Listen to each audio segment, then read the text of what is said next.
Which is better, being a solo admin or working on an admin team? Today, Christine Marshall explores the difference between these roles. Welcome to 100 Days of Trailhead, where the tech community comes to learn Salesforce, learn tech, get inspired, and invest in ourselves. We are your trail guides, here to support you on your learning journey. We release videos weekly. Hit the subscribe button so you don't miss a video.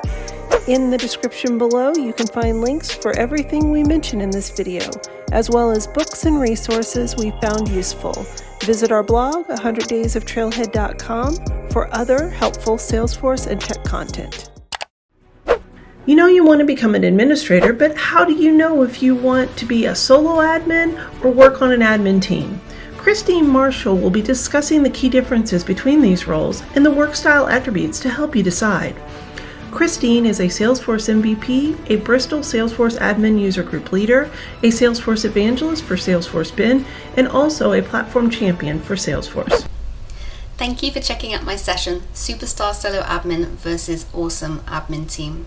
I'm really excited to be here talking to you about a topic that I'm quite passionate about. Having been in the Salesforce ecosystem since 2014, I've always worked as a solo admin and I absolutely love it. But I am aware that there are lots of admins out there that work in teams and they love that as much as I love working on my own. So last year I sat down with a friend of mine, Nathaniel Sombu, who is a manager of an admin team, and we hashed out all of the pros and cons between being a solo admin or part of an admin team, and I'm really looking forward to sharing that with you today. But first of all, a little bit about me. My name is Christine Marshall and I'm a Salesforce MVP based in Bristol in the UK.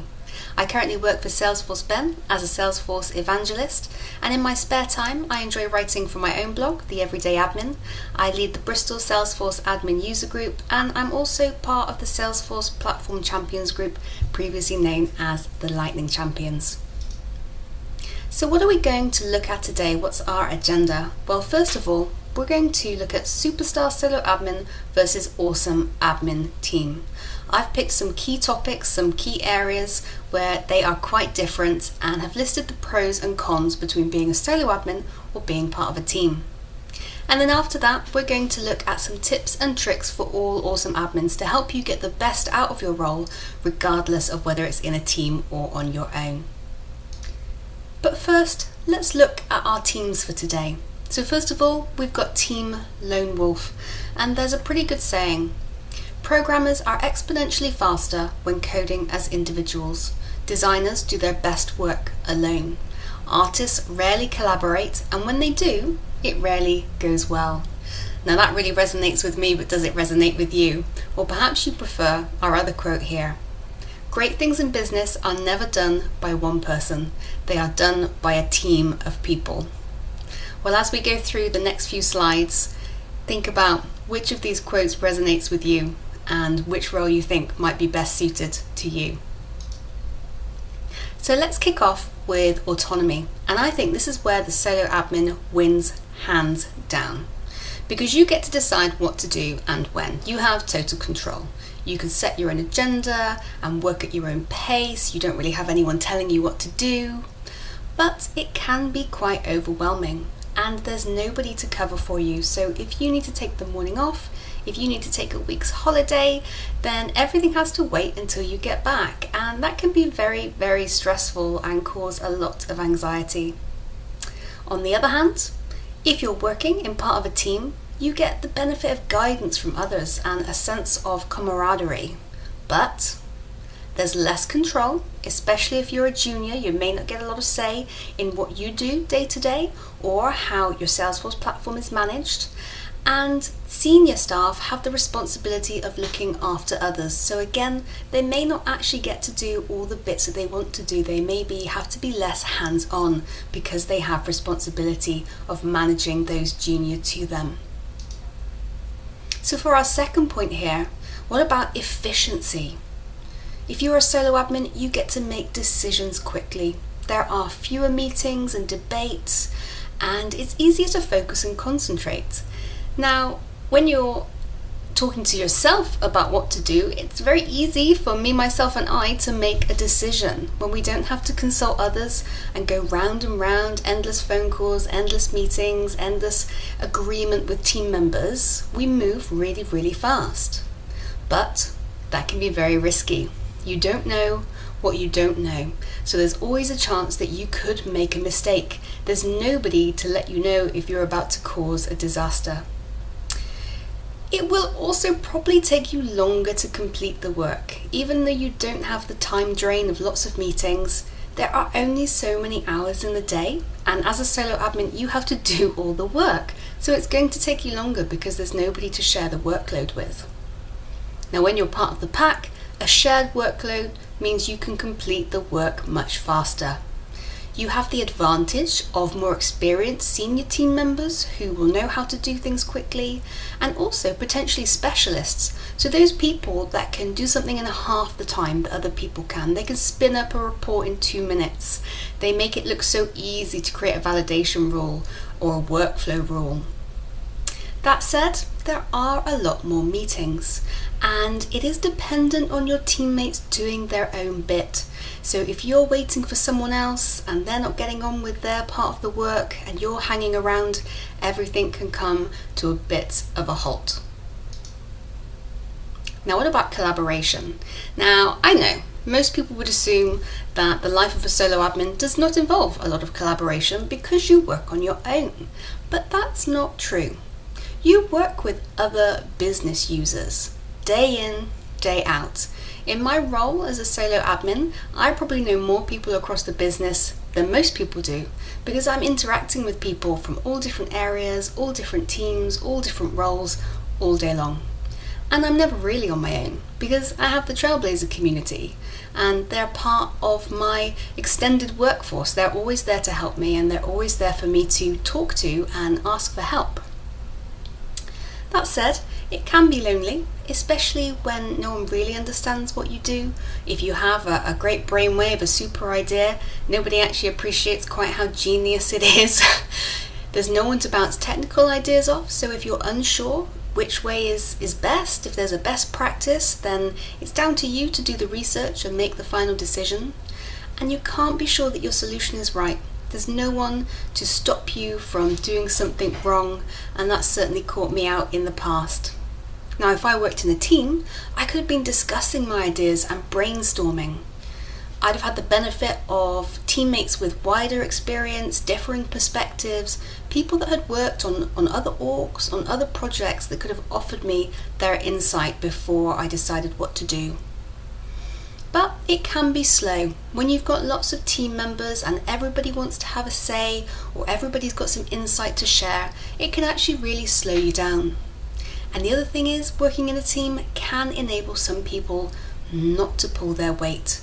It can end up with a few people doing most of the work and enabling some of the slackers in the team, which can be very demoralizing. Now, what about the career path? Well, one of the benefits of being a solo admin is there are plenty of solo admin jobs around. Many companies can't afford to have a whole team of admins, so I've always found that there are lots of jobs where you are the single admin for an org. And the other thing is you get to remain hands-on technical for longer, and if that's what you enjoy about Salesforce, then maybe being a solo admin is for you. You get to keep playing in that org instead of moving on to more senior responsibilities and management.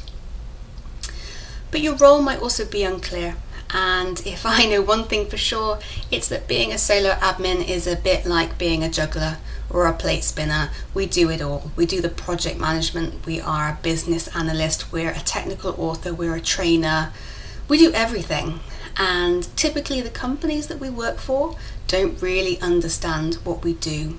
So there can be limited progression, it can be unclear how to progress as well. If you work in a team, well then there are bound to be more senior positions, maybe several senior positions, a team lead, a team manager. You get guidance and mentorship from senior people, people that have already been there. It can be very scary to make the jump from a solo admin to working in a team, especially if you go into a team management position having not managed people before. So the benefit of working in a team under a manager is they'll be able to guide you as you make that progression. One of the main downsides though of working in a team is that your progression may be reliant on someone leaving.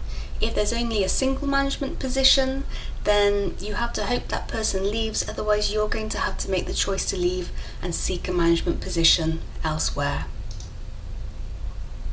So what about location and travel? Well, this is an interesting one, and originally this topic, the slide, was put together before coronavirus, so before most of us ended up working at home anyway. So when we talk about location and travel, we're really thinking about when we are more office-based, not currently when most of us are still at home. And as a solo admin, I've always found I can be very flexible. I can work remotely, I can work from home, I can set my own hours, and there may be no travel required depending on the type of company that you work for. So for a smaller company with a single office, the chances are that you won't need to travel anywhere. Now that could be quite good if you have other responsibilities, family responsibilities and that kind of thing. But if you work for a larger company, a global company, a company with offices in different locations, then actually it's very likely that you will need to travel at least between offices. There can also be some very unsociable hours. Now my experience is as a Salesforce admin that works for global companies, so companies with offices across Europe, also in America and in Canada, and quite often that means that my days start early and they finish late. I could be in meetings with my Indian colleagues first thing in the morning, spending time with my European colleagues throughout the middle of the day, and then by the time 4 or 5 o'clock comes around, everyone in America wants my support. So as a solo admin, as we've said, there really is no one to cover for you, so it can be quite difficult, it can be quite unsociable, and you probably will find that you could be getting emails at all times of the day. So here is very important to make sure that you have some clear boundaries and switch off from your job if you are a solo admin. Now, if you work as part of a team, well, that quite suits people that like being in the office, because working in a team, it's often better to work together, to be in the same place, so you can really benefit from other people's experience and collaboration and camaraderie. Travel duties can be shared though, so if there is a need to travel, it's not all down to you, it can be split between team members. There's definitely more need for it to be office-based, so if you like to travel, then being in a team may not be for you.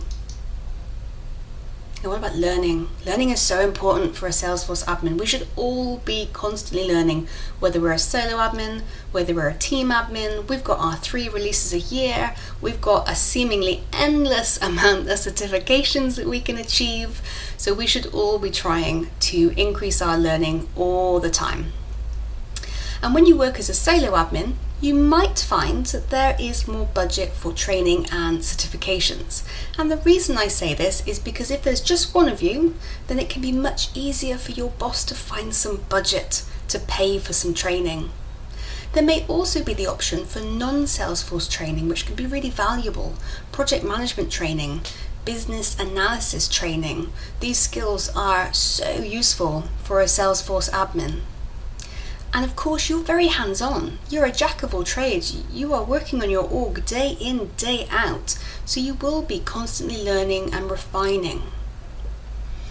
There can be limited learning potential if you're working on a single cloud. And again, that has been my experience. Many companies just use Sales Cloud and they don't often use all of the features. So one of the frustrating things about being a solo admin can be that you don't feel that you're getting a real breadth of knowledge. You know, maybe you don't get to explore Service Cloud or Marketing Cloud or CPQ. It can be very hard to grasp features on your own as well. So, you know, when you do struggle, if there's something like flow, if it's a complicated validation rule, there's no one to ask for help at work and you are reliant on the community. And you do have to be proactive. That's something that I've really found as a Salesforce administrator. You have to go out there and you have to ask. You have to get a meeting with your boss and explain to them the importance of continued professional development, why you need to keep learning, how important it is that you keep learning, and how they can support you Very often companies don't know what's available for Salesforce administrators. They may not be aware of the certifications and courses and things that we can go on. So it is up to you to go and let them know what you need, what you would like, enable them to help you. Now, if you're part of the pack, you can learn from other members of the team. You will be likely exposed to larger and more complex systems because it's those that often require a large team. And you might find that there is a more defined learning path. When you start to have a team structure, you start to get proper processes in place. What is everyone's different role? What should we be learning? Who does what? How do we train people? So you may not have to ask as much as a solo admin will have to.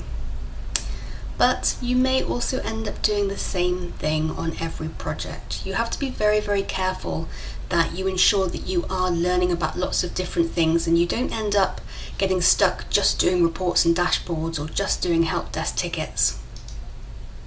So variety leads very nicely on from learning. So as a solo admin, if you're working on a slightly smaller or less complex org, then by default you'll probably find that there are fewer projects. But you'll do more in them. In fact, you'll probably do all of them because there is no one else to do the technical work.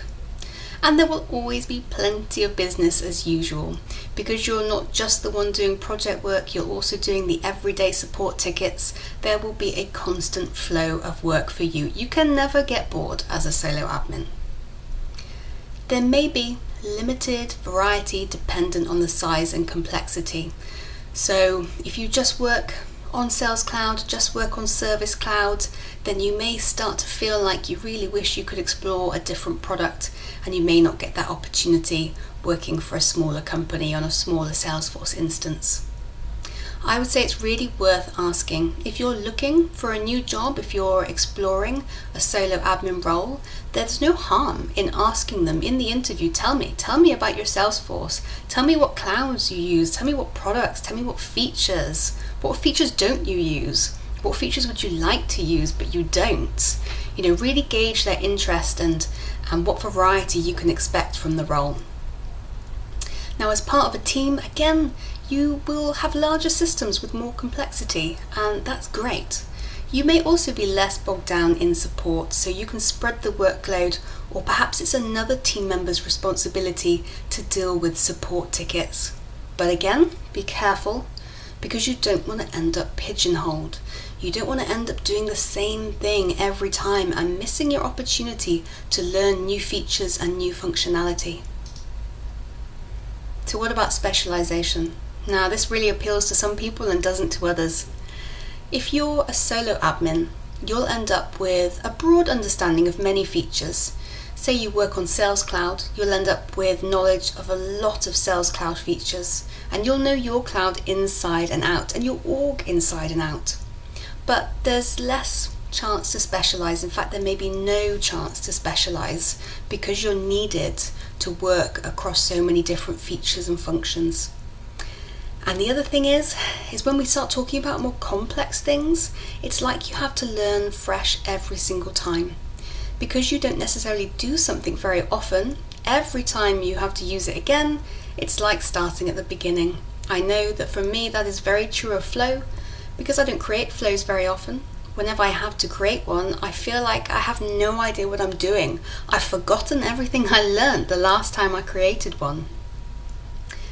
If you work as part of a team, you could specialize, perhaps in something like CPQ. You're working for bigger companies, you're working on bigger instances of Salesforce, and they're likely to have more products and more niche products, so you should be able to specialize if you want to.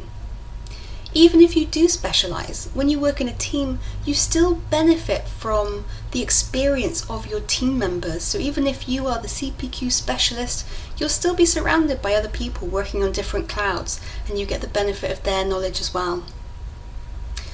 Now, the chances are if you do specialize, you won't know the whole system. And some people can find specializing quite frustrating. It can get boring if you feel like you've mastered something and then you just do the same thing day in, day out. I don't think it would suit me, but it does suit others. Now, for this slide for consequences, I want to flip the way we're going to do things. We're going to start with the negatives and finish on the positives on this slide. So as a solo admin, consequences can be very, very severe. You are a single point of failure. If something goes wrong as the solo admin, the likelihood is it was your fault because you're doing the development. So you've set up a new process builder and suddenly there are errors flying around all over the place. Well, you did that. So the consequences, it's easy to pinpoint who caused the issue, and then you have to face the consequences of that. You may not always be aware of features or best practices if you're not exposed to lots of clouds. If you don't go and get those certifications, it's very easy for you to be unaware of how you can negatively impact the system. But on the flip side, because you're the solo admin, you know about everything in your org. So if something broke, you probably broke it, so it should be easier for you to go back and find it and fix it, hopefully before anyone else realizes. It is more difficult to fix if you work as part of a team because the whole team doesn't understand the whole solution. What if you're the specialist? What if you're the CPQ specialist and something else is broken in Sales Cloud, but you're the one that's being asked to fix it? You may not know because you may not have been involved in the development of Sales Cloud.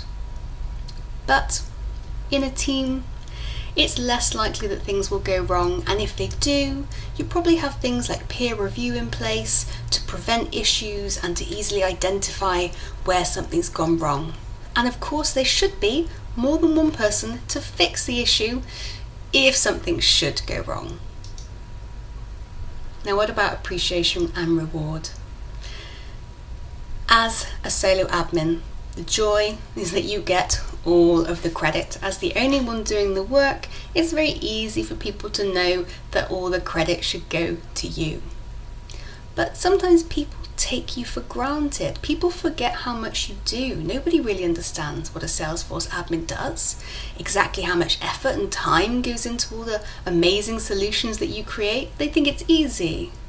So people can forget to give you credit. And the other thing is, it feels very personal. When you're a solo admin, Salesforce is your baby. It's yours. You design it, you build it.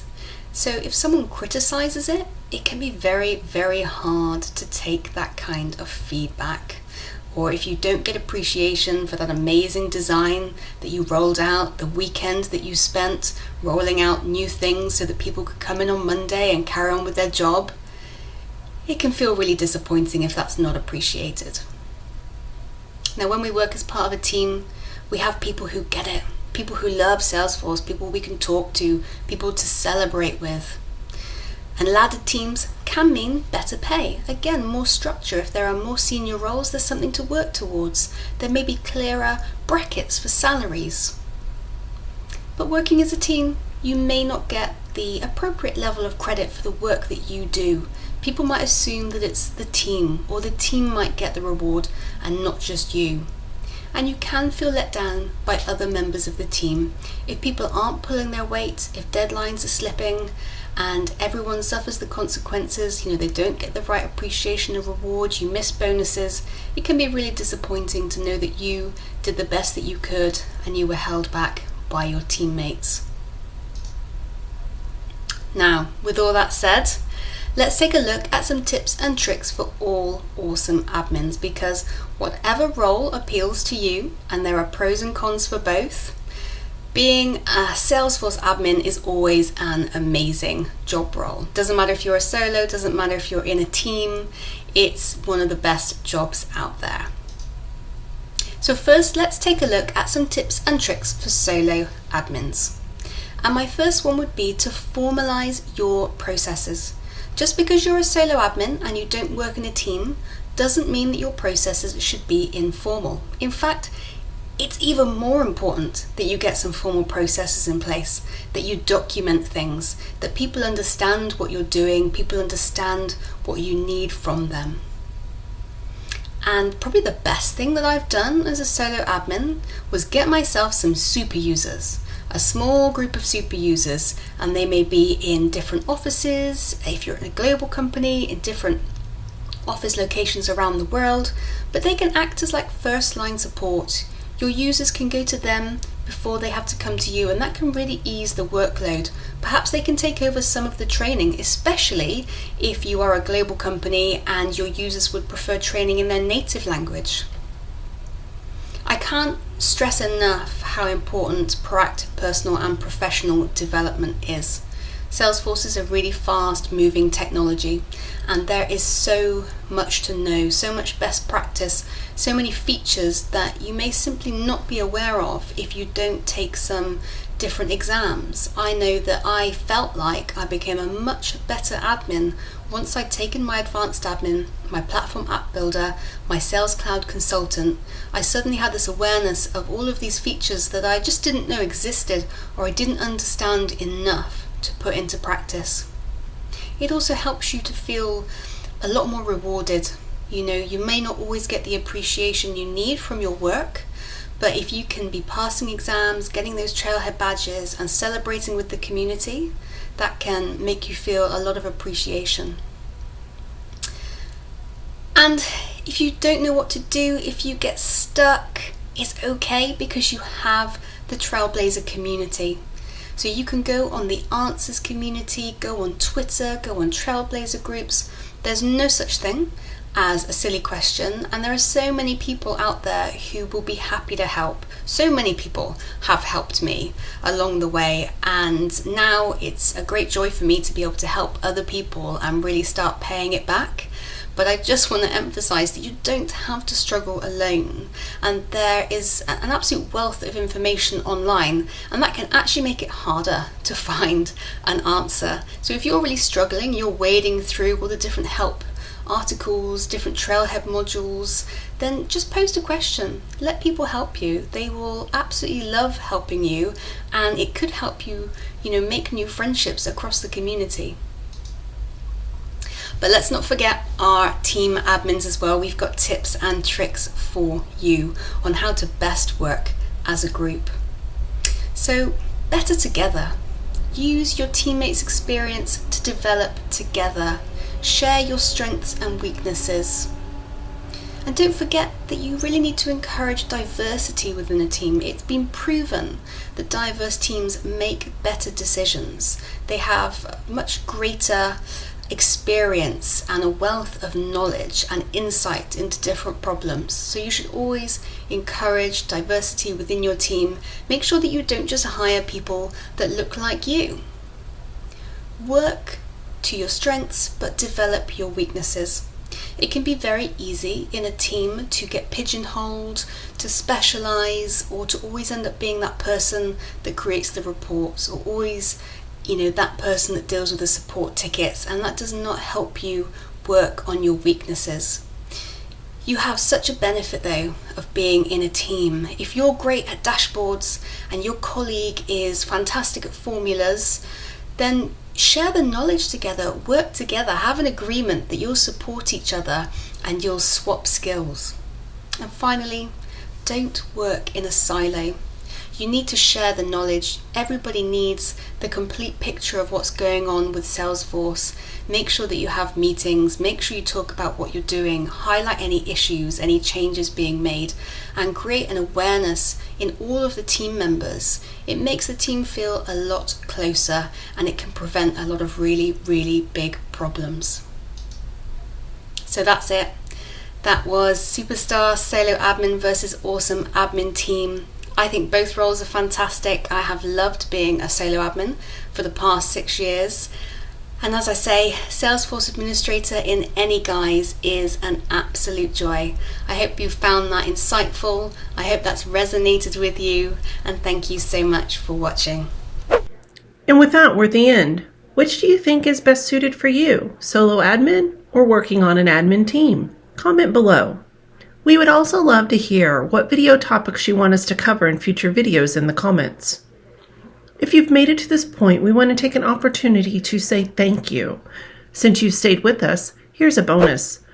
Whichever path you choose, solo admin or an admin team, doesn't mean that you cannot change your mind later. Neither option is a bad choice. Thank you for spending time with us. Please like and subscribe to our channel because we share weekly content to support your tech and Salesforce learning journey. Don't forget to hit the notification bell so you don't miss a new video. We also handpick these videos which we recommend you watch next. Connect with us on Instagram, Twitter, Facebook, and on 100daysoftrailhead.com, all of which are listed below. Thank you for learning with us, and we'll see you back tomorrow.